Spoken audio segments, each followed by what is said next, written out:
Baik, selamat malam untuk kelas Budaya Visual Nusantara. Hari ini kita masuk di pertemuan tentang budaya tradisi dan modern. Hari ini sudah hadir sekitar 10 peserta ya. Oke, terlihat di layar teman-teman semuanya? Terlihat, Bu. Oke. Terlihat, Bu. Baik, bisa saya mulai dulu ya. Untuk hari ini kita membahas budaya visual tradisi dan urban. Perkenankan dengan saya dosen koordinator, yakni Rati Pertiwi, dengan NIDEN 0322118602, dengan email rati.pertiwi.esaunggul@ac.id. Baik, berikut dengan topik perkuliahan untuk di mata kuliah kita hari ini, masuk di minggu ke-7 dengan perbedaan budaya visual, tradisi, dan urban. Capaian pembelajaran yang saat ini kita tempuh kurang lebihnya bagaimana menerapkan pemikiran logis secara kritis, baik itu sistematis dan inovatif dalam konteks pengembangan terkait dengan teknologi menerapkan nilai humaniora yang sesuai dalam bidang keahliannya. Kemudian poin berikutnya, keterampilan dan pengetahuan untuk bekerja dalam konteks sebuah organisasi yang mana di sini adalah multidisiplin dari ilmu desain, bagaimana menyelesaikan tugas yang lebih kompleks, menggabungkan antara strategi, rencana, pengaturan teman-teman dalam menyelesaikan prioritas kerja. Poin berikutnya yakni bagaimana kemampuan intelektual dalam penguasaan pengetahuan mengenai teori desain terkait sama unsur-unsur yang terkandung dalam aplikasi desain grafis, fotografi, atau juga videografi, begitu ya, dengan desain ilustrasi, animasi, dan desain web.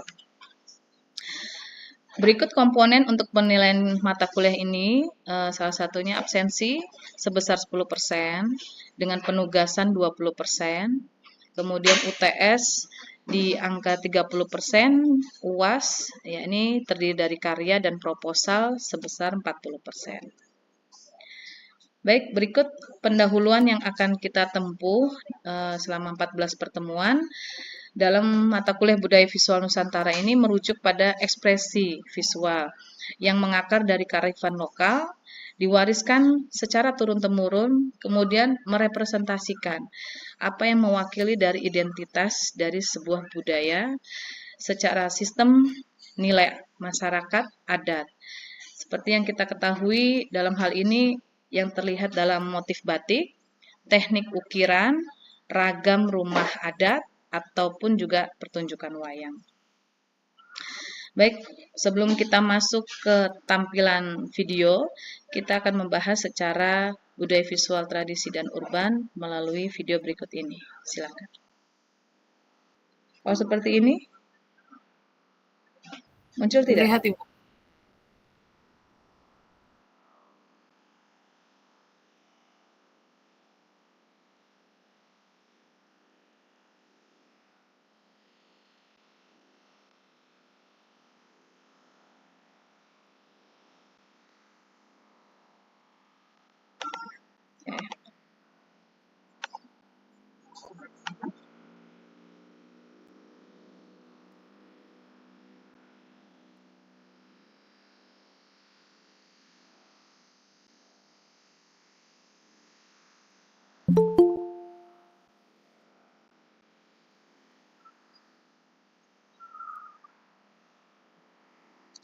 Baik, kurang lebih seperti itu ya teman-teman ya. Kemudian melanjut terkait dengan budaya visual tradisi ini dan urban di Indonesia. Hal ini membedah bagaimana representasi, nilai, dan ekspresi visual dalam konteks lokal dan perkotaan, apa yang membedakan dari dua hal tersebut. Bagaimana perbedaan ini memisahkan kita atau tetapi menjadi sesuatu yang dapat memperkaya pengalaman kita dalam kehidupan sehari-hari. Berikut tujuan pembelajaran. Sebelumnya di slide awal sudah dijelaskan capaiannya dan saat ini tujuan pembelajarannya yakni bagaimana memahami karakteristik budaya visual tradisi dan urban, bagaimana menganalisis perbedaan antara aspek nilai, bentuk, fungsi, dan media, dan merefleksikan posisi budaya ini dalam konteks masyarakat yang kontemporer atau yang bisa dikenal sekarang urban culture. Ciri budaya visual tradisi ini sifatnya sebagai representasi, apa yang menggambarkan dari sebuah visual dari nilai dan identitas sebuah budaya. Tradisi dan urban mencerminkan dua kutub dalam budaya visual Nusantara. Yang tertampil di layar salah satunya bagaimana berbasis nilai lokal dan spiritual. Kemudian ragam motif simbolik yang diwariskan turun-temurun. Yang seperti contoh kain tapis, adapun penggunaan-penggunaannya yang tidak boleh disalahartikan. Kemudian bagaimana teknik manualnya? Mau menggunakan teknik batik tulis atau proses ukir ataupun juga proses anyam. Melanjutkan bagaimana secara fungsinya, apakah digunakan secara sakral, adat, atau sosial. Selanjutnya perbandingan antara tradisi versus urban ini. Jika dilihat dari nilai dan filosofi, tradisi ini mengandung nilai spiritual, ya, adat, mitologi, yang mana Indonesia dikenal secara global khas dengan sebuah mitosnya. Ya, maka dari itu Nusantara ini tidak luput dari yang namanya sebuah mitologi jika kita berbicara secara nilai dan filosofinya. Karena biasanya diwariskan secara turun-menurun dan tidak bisa lepas begitu saja. Kemudian dengan contoh motif kawung, kemudian ada motif parang yang digunakan dalam batik Jawa mempunyai makna yang sakral, kesucian, dan harapan. Maka dengan begitu motif-motif yang dirasa memiliki nilai filosofi yang tinggi, maka digunakan pun juga dengan makna yang tersendiri, begitu ya. Jadi adapun perbedaan motif kalau di Toraja motif merah dan hitam dengan warna merah hitam biasanya digunakan untuk kesedihan, berkabung, begitu ya. Beda penggunaannya. Kemudian lanjut dengan urban, secara nilai filosofi ini lebih banyak memuat nilai populer, ekspresi pribadi, atau respon isu sosial dari pemerintahan.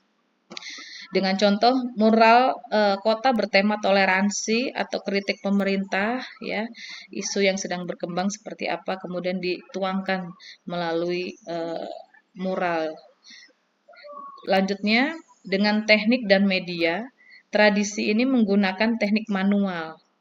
Umumnya menggunakan teknik tenun, ya, kemudian ukir, lukis tangan, dan media alamiah seperti kain, kayu, ataupun batu. Urban juga mengandalkan digital, stensil, atau media massa modern seperti tembok, poster, dan layar digital. Contohnya desain streetwear menggunakan vektor grafis, motif etnik, atau yang kalau sekarang ini adalah kain printing begitu ya, dengan proses tekstil printing sekarang juga sudah marak. Fungsi ketiga yakni secara tujuan, tradisi ini sebagai bagian dari ritual kepercayaan atau sistem sosial tertentu. Dengan contoh motif rumah adat Minangkabau menyimpulkan sebuah simbol status keluarga. Misalnya masih ada di perkotaan juga, kalau misalnya dengan atap silang, oh berarti pemiliknya berasal dari budaya Toraja atau Minangkabau. Kalau secara urban lebih difungsikan untuk hiburan, komersil, edukasi, kembali lagi atau sebuah kritik sosial. Bisa dicontohkan dengan poster seni di ruang publik yang menyuarakan isu lingkungan. Poin keempat, konteks sosial dan budaya. Dalam hal tradisi, terikat dengan komunitas tertentu, ya, tempat dan waktu tertentu yang cenderung lebih stabil dibanding urban, lebih cair, lintas budaya, kemudian urban juga lebih lintas budaya lebih perjalanannya lebih cepat, baik itu dari luar Indonesia yang masuk, kemudian secara cepat juga diadopsi dengan warga Indonesia, maka itulah perbedaan dari tradisi urban. Kemudian untuk studi kasus mural urban ini dengan motif tradisional bisa kita lihat atau juga penggambaran di mata kuliah tugas-tugas sebelumnya, yakni menggunakan dengan mural urban, yakni penggabungan antara wayang dan karakter komik. Jadi secara konten isinya adalah ingin menceritakan sebuah kritikan sosial, tapi konteksnya adalah menggunakan komik berupa pewujudan karakter wayang.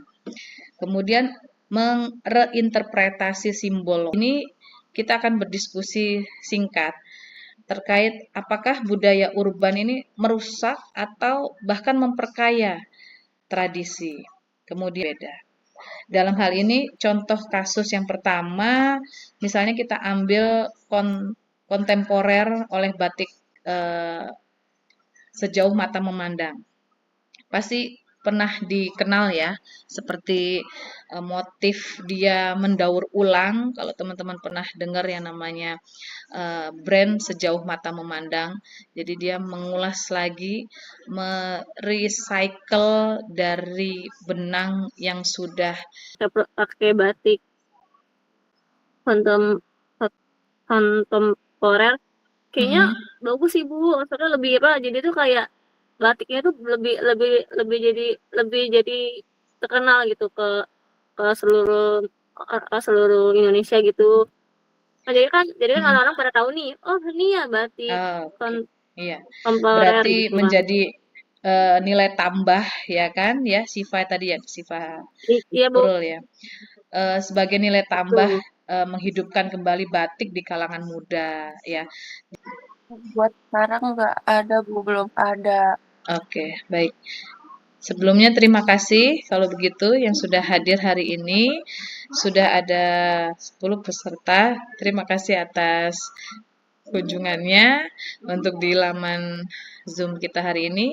Sampai ketemu di pertemuan berikutnya. Selamat malam semuanya. Assalamualaikum warahmatullahi wabarakatuh. Waalaikumsalam. Selamat malam, Bu. Waalaikumsalam, Bu.